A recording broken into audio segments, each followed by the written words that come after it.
you've heard that you get to write proofs in geometry. What does that mean?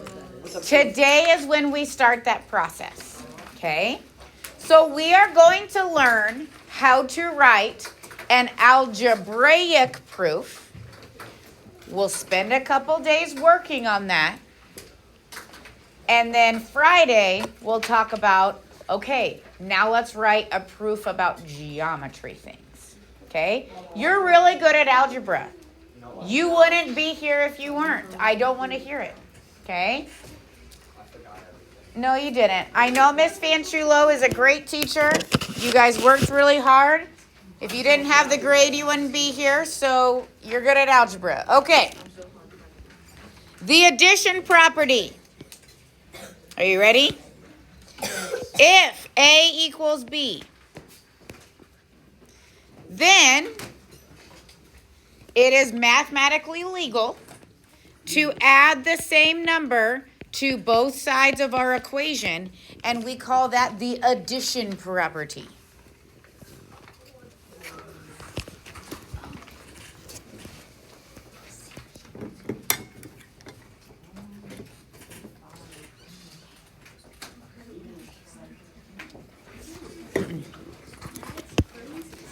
Then we have the subtraction property of equality.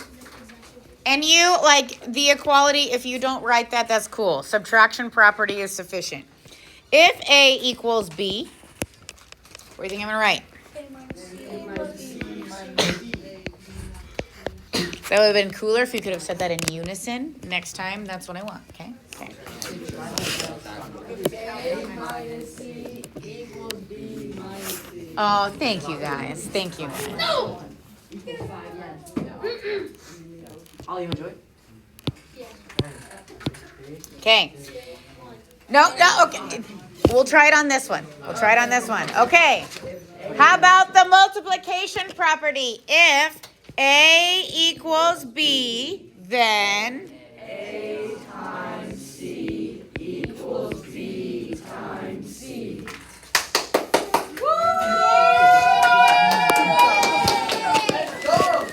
This is so exciting. Okay. And then the division property. If A equals B, then A divided by C equals B divided by C. as long as C does not equal 0, because guess what? It is mathematically not okay to divide by 0. Your paper will explode. Your calculator will implode. The math police will come to get you. The math police. Yeah. Okay. Now, I think you should know this one. But we have the distributive property. If we have A times a quantity B plus C, then we can distribute to be AB plus AC.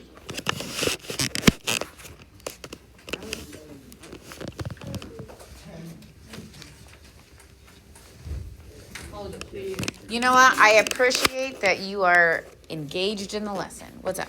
So, what about 0 to the 0th power? Because any number. So that to the 0th is what we power call. would be 1, but with how it. Yep.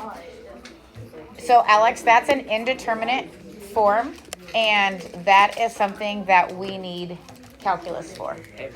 That is a conversation that you will have with Mr. Holman when you take calculus BC, What grade do you take BC? your senior year. But you and I can have a conversation about it sometime this year, okay? Are you like sine cosine? What? We're doing anything with sine cosine and tan. Yeah.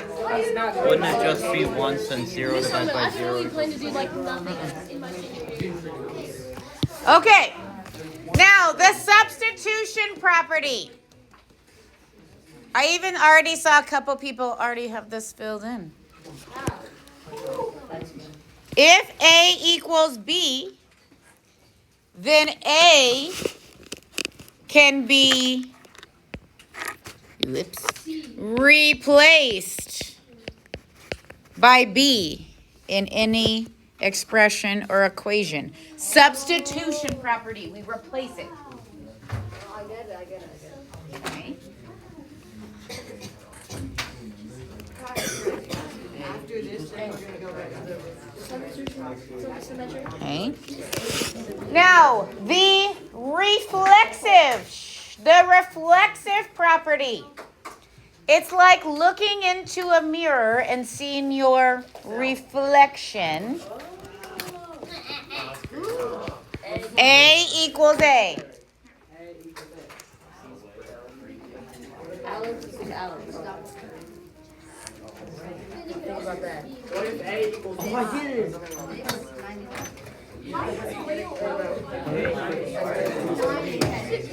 Okay, all right. We're getting out of focus here. We're getting out of focus. Shh, let's bring it on back. Okay. Now,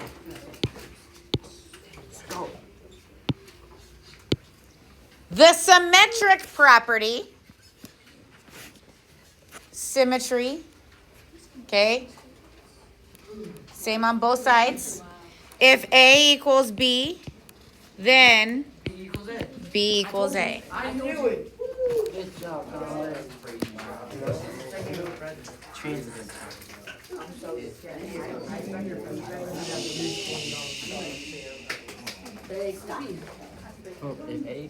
Okay. Our last property. I am so excited to read your proofs that I assign you. Why are you staring at me, miss? What did I do? I'm just waiting. Almost, Conway. The transitive property. If A equals B and B equals C, Then A equals C. then A equals C. Let's go. Oh my god, it's like the law of It's the yes. Okay. Aaron Letty noticed that this is like the law of the law of syllogism, right? Okay. I am getting really frustrated with the amount of conversation that's happening while we are trying to get through this lesson. Let's dial it back. Okay. So we are going to practice what we call a 2-column proof. Okay. 2 columns. We have a left column and we have a right column. In the left column, we are going to put our statements. It's basically our steps. And then with each statement, you have to give me the logical reason that says why you can write that statement. Okay. Now, throughout these proofs, your reasons might be a property, it might be a definition, it might be a postulate, it might be a theorem. Okay. Theorems are proven. Theories are unproven. There you go. Okay. Now, for every proof you write, you will always get the first step correct. Because they're going to give you something, and that's going to be your first statement, and your first reason is always given. That's it. Okay? It's what we started with. It's what we were given. Okay. Now, in this first proof, I have done the statements for you. So I have a question. How did I get from step 1 to step 2. Micah, what'd I do? You add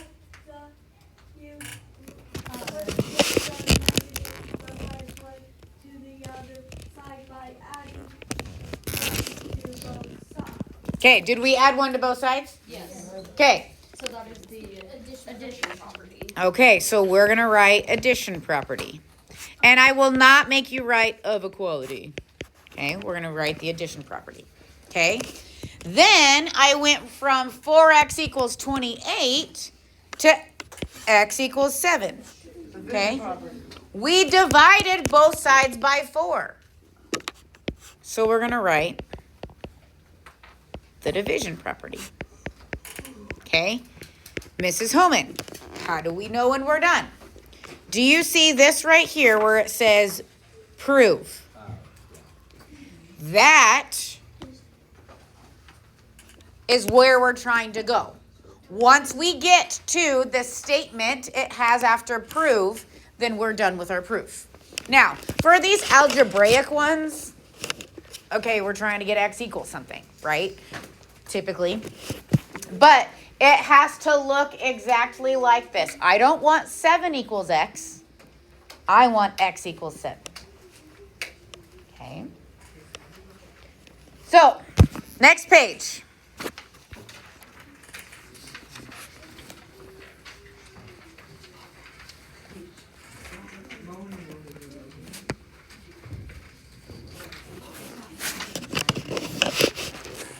Okay. So notice how our given is this equation. So we put it as our first statement, and our first reason is given. Okay. So now we're solving this equation from statement 1 to statement 2. What did we do to both sides? We subtracted 2 to both sides. So our reason is the subtraction property.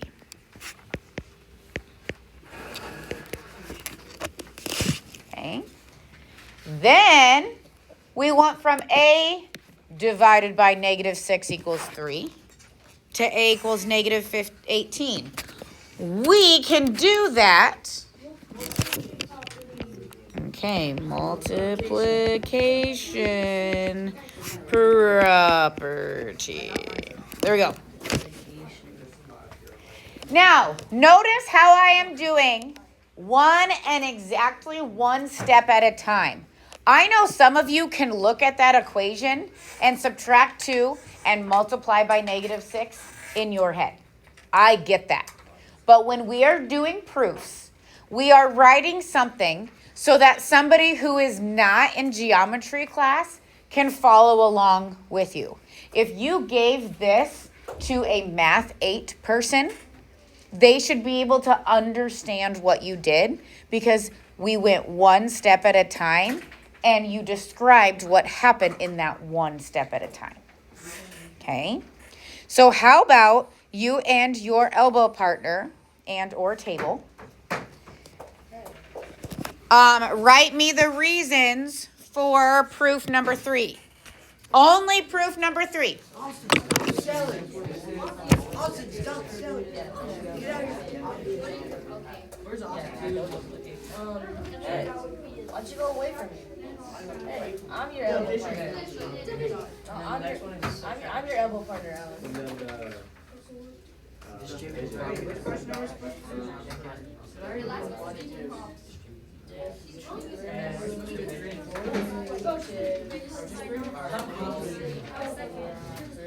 Austin, stop selling. Subtraction property.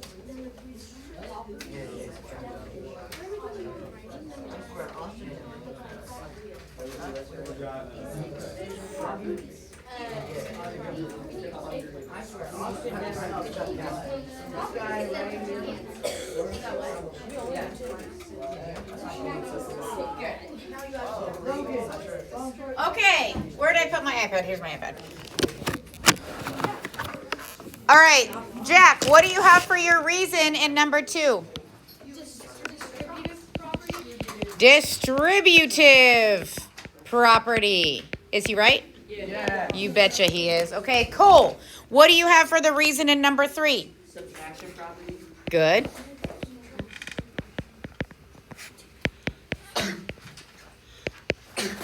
And then, Logan, what about 4?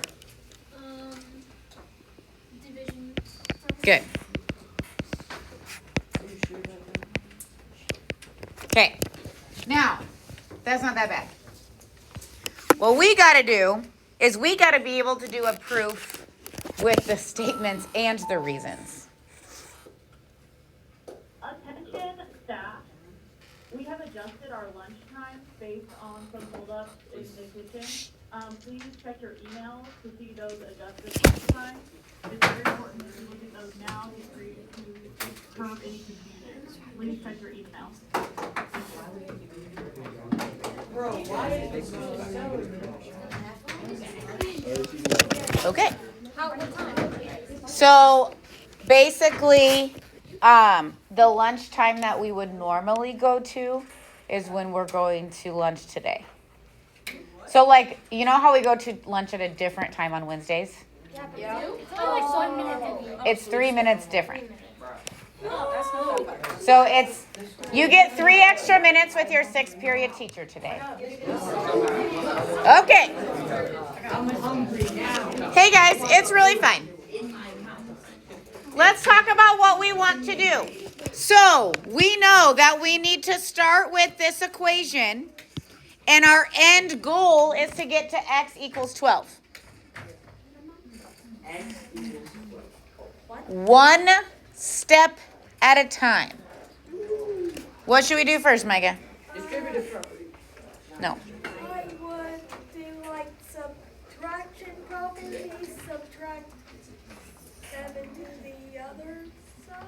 Okay, so you can do the subtraction property and probably a couple different ways. Avery? What do you like add the 17 and subtract the 6? Okay. So Avery's saying we could add the 17 and subtract the 6x. Micah is saying we could subtract the 7 and then subtract the 8x, okay? There's a couple different ways to do it. The important thing is that we get to x equals 12. So this is what I'm going to do, okay? I am going to do Avery's suggestion just to show you something. So one step at a time. She told me 2 different things, but we can only do one at a time. So let's do the subtraction property with 6x. So if we subtract 6x from each side, we would get 2x minus 17. Okay. Now, which property are we going to do? Now we need to do the addition property. And if we add 17 to both sides, we get 24 equals 2x.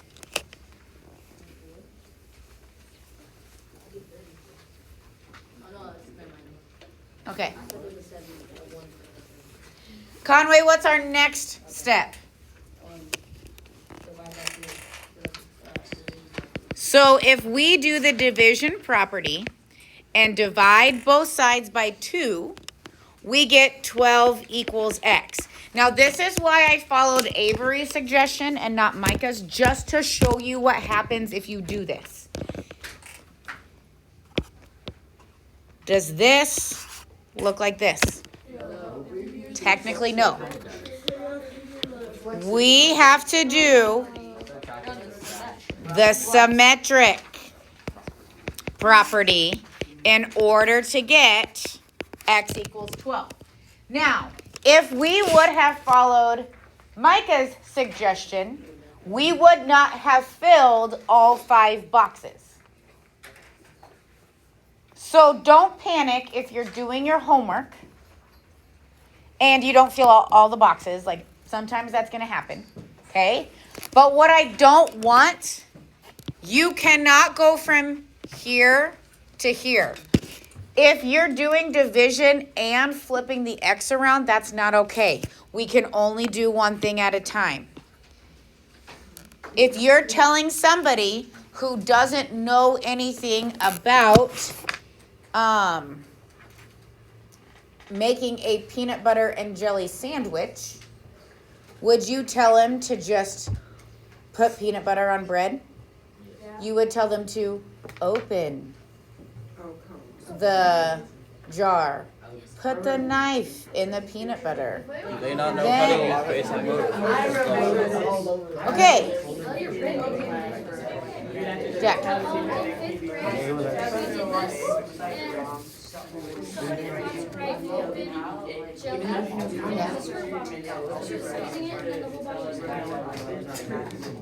Oh. Jack said in 5th grade they did an activity where they had to write those instructions, and somebody failed to say open the jelly, and it was a squirt jelly, and it squirted all over. Let's not have our jelly explode. Okay. All right, let's talk about number 5. Ooh, number 5. Do you notice how I didn't put anything in the columns this time? What goes in number 1? The given one. Number 1 is our given.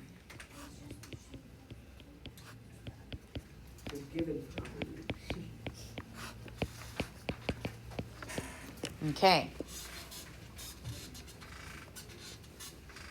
Okay. Alex, where should we start?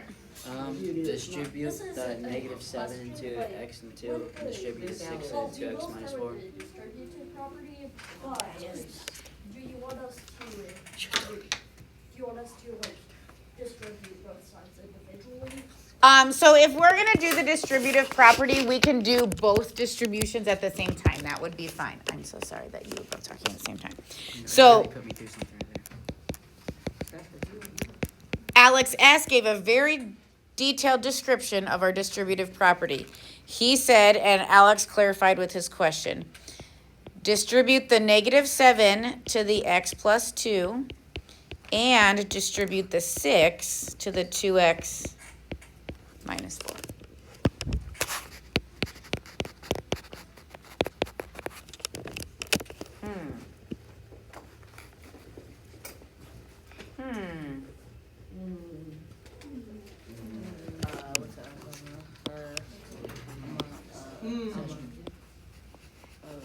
What has to be done there? You have to add like terms. Oh, that is called combine like terms. So we have negative 3x minus 14 equals 12x minus 24. Now, given what we know about what we did in our last example, in order to save us some steps, should we add 3x to both sides or minus 12x to both sides? Okay. So I will tell you that if the x is on the left, it will save you a step. Avery doesn't care. So Avery, you do you. I am going to use the subtraction property.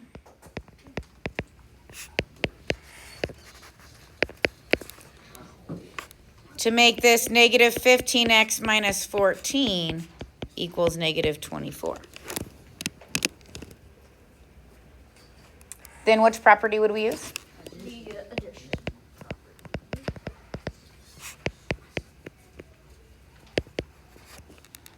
And if we add 14, we get negative 15x equals negative 10, right? Yeah. So then when we divide both sides by 15, negative 10 over negative 15 reduces to 2/3, which is what our goal was to prove.